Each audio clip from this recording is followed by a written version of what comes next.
speech fans in here, so he's already heard this speech once. How y'all doing tonight? Everybody good? Yeah, it's good. I appreciate y'all coming out. It's important to us as coaches, I think, as we get out and we get on the road and we go meet and greet and be able to shake your hands in different cities that we get to and spread the word. It's important for us to see Aggies that come out from all over the state. That's been very encouraging for me to be able to do that and to meet a lot of new faces and see some season ticket holders, some alumni, and all the people that it's important to. Because I think it's all about branding, it's all about image. And these coaches have said that it's a great day to be an Aggie, but I'll kind of trump it once because I'm an alumni and I can say this now. It's probably right now the greatest day ever to be an Aggie.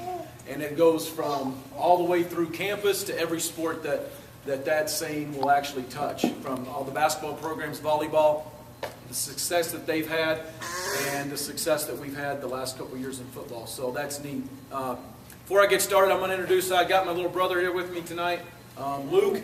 Luke is our co-offensive coordinator and our recruiting coordinator. He and I just came from a camp. Yeah, stand up. I'm sorry.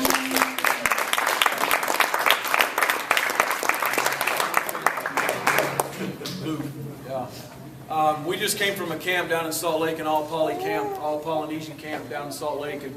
And that's where we're at right now in the stage of our program is recruiting. Just kind of finishing our camp season, if you will. And then now we're into, we're about to start giving some tours to recruits and parents because that's what's coming up right now in the summer. And so that is going very, very good to see a lot of the campers. Here's a difference that I can tell you just from in 2 years of going to that all-Poly camp.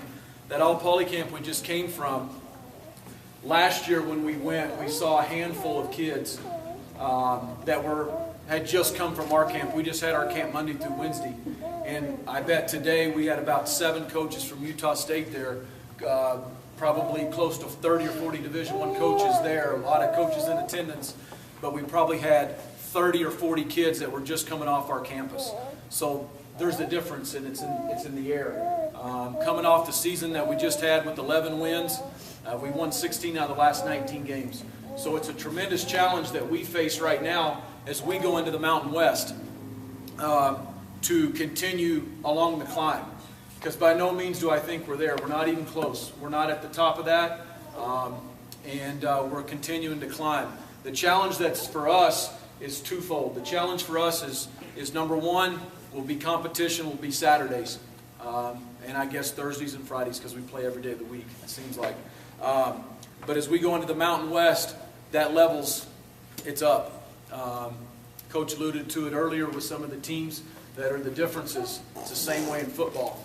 And when you bring teams that have been BCS busters and all that right into your league, that's a direct challenge that we see as we look into it. The second challenge is in recruiting, is getting into the big boy fights and not just getting them in, but winning some of those. Because at the end of the day, our saying that we've said around here for as long as I've been here is players make plays and players win games. So the bottom line in our business is recruiting. And we've been given more tours and had more kids on campus, and those are very minor victories, but we got to land them. And so that's the challenge that we have as we go into it. So that's a little bit about where we're at and how we're going to get there. It's been a little bit of my theme, but I'll share it because there's a lot of new people here. A lot of that theme is continuity. A lot of that theme is what we've been doing in the blueprint and the foundation of the success of the program the last couple of years. Is a lot of that's not going to change. Some of it will, some of it already has, but not a lot of it has. The way we train is very, very similar. Okay, the way we go about our business in the classroom, our academic plan. Our team GPA is a 291. That's a tremendous GPA as far as the team goes.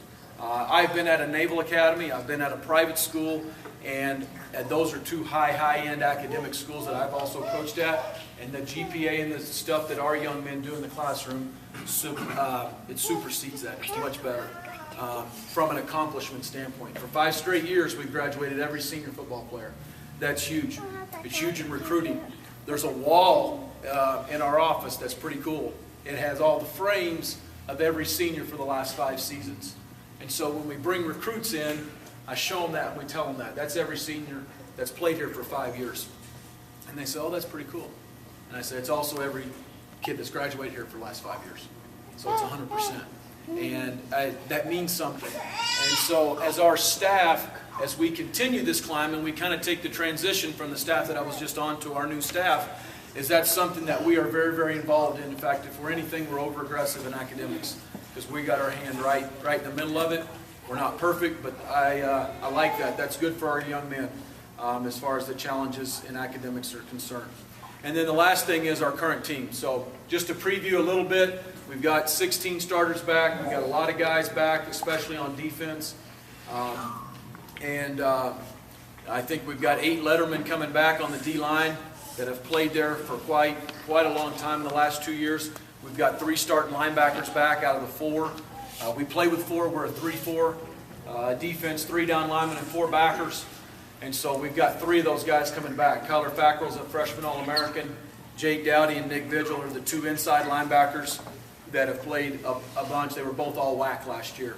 And then we got Nevin Lawson, who's a 3-year starter at corner, coming back. Brian Sweet's a returning safety. So I feel good about where we're at on defense and where we're going. Hired Todd Orlando as the defensive coordinator. He has jumped right in and learned our stuff. We haven't missed a beat on defense. Offensively, we have all 5 offensive linemen coming back. A 3-year, we moved positions with him. DJ Talavea at tight end. So he'll be a 3-year starter coming back at tight end. Of course, we have the quarterback coming back. And that's who we have on offense. The major league challenge on offense is to replace running backs and tight end, or running backs and receivers. We lost our top 5 leading receivers. Not everybody realizes that. Kerwin Williams was actually our 2nd leading receiver. Kellen Bartlett was in there. Cam Webb, Chuck Jacobson, of course, everybody knows Matt Austin. So we lost our top 5 pass catchers, is how I should phrase it, from last season. So that's a big challenge. I like some of the progress of the kids from the spring. I think we're consistent, but we got to be explosive. We got to be playmakers. We got some kids coming in this summer that are going to have a chance to get in the mix, and we'll see how they do in August. We've got Nate Needham, a deep snapper, and does our short snapping back. I'm talking about the kickers now and the specialists. Nick Diaz finished the year as a really on a strong note at kicker. Got he and Josh Thompson, both kickers, back. And then Jaron Bentrud will take over the punting duties. He's been the backup punter the last couple of years and has started at holder for us. So that's a little bit of a preview in the kicking game. So where we're at right now, we're about 3 weeks into the summer. All these guys have all alluded to the weight room that Mr. Barnes was talking about. We'll be in that in a couple weeks. It'll be a tremendous facility to recruit to. It already has. It's big time. It's a big time facility. We're excited about going in there. But right where we're at is our guys are training with Dave Scholes, our new strength coach, who we hired from the 49ers. Dave's done a nice job in a couple of different areas. Number 1, nutrition mainly, which is his big expertise. And I see our guys getting a little bit leaner. Not that we were way overweight, but just learning how to eat and train at a high level that they've really bought into. So I'm excited to see that as we transition that onto the field. They've got about a month left in summer school, and lifting and running and throwing every day. So we're in the 3rd quarter of our phase. 4th quarter being summer, August training camp, as we get into 2-a-days and prepare for the season for 29 practices before we play the U.